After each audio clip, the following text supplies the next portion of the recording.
Djalma spoke with a tone of concern. What you have believed to be thoughtful furnishing of your home has actually been a bit of energetic alchemy.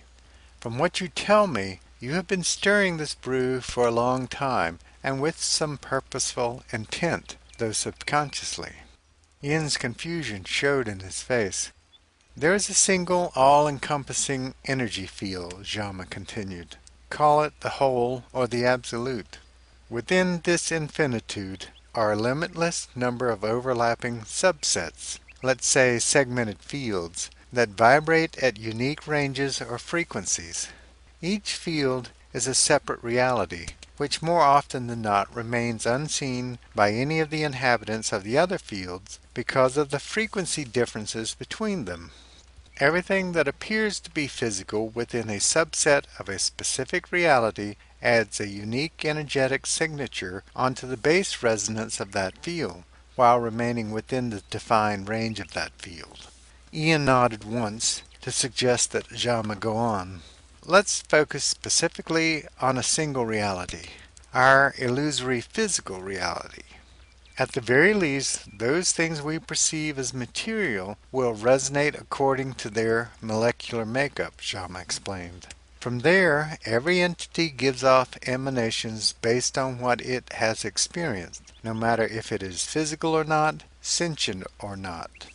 In addition to this vibration, those entities which we recognize as living stir in their own personality or nature, which can be, for example, predatory, genteel, or whatever.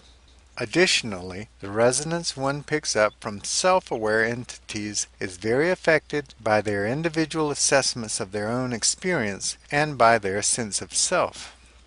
Most people have some degree of sensitivity to these psychic emanations, which varies depending on the situation and the range of vibrations they are naturally attuned to.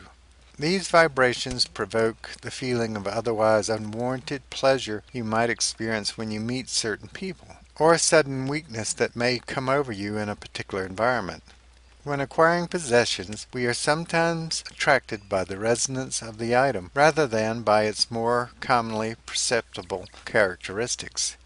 These emanations continue to affect us and their surrounding environment after we acquire the piece. Now, more specifically to your situation. Theoretically, if one was able to attune one's personal resonance to another range by internal or external means, such a person could slip from one reality to another. Remember back when we were talking about a base range of resonance within a reality or field? Just as everything has its unique energy signature, a grouping of items within a certain space near each other will combine to produce a collective signature.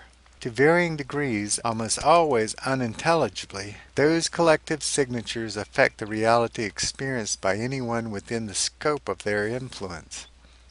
Whether by unlikely accident or subconscious intention, Djalma said, I am content that you have constructed a collective signature within your study that is affecting your perceived reality, or rather, periodically expanding your perception of reality.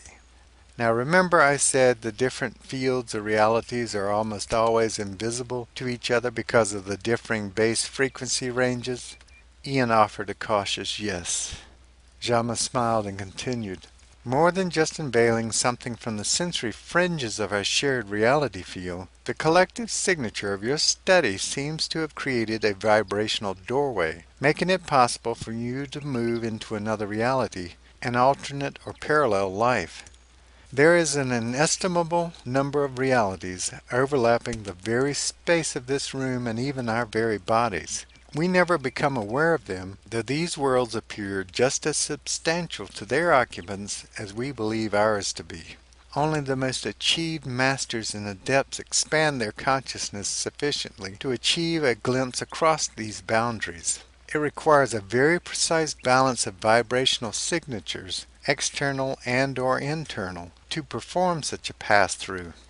It's almost impossible to stumble across exactly the right combination to produce such an access.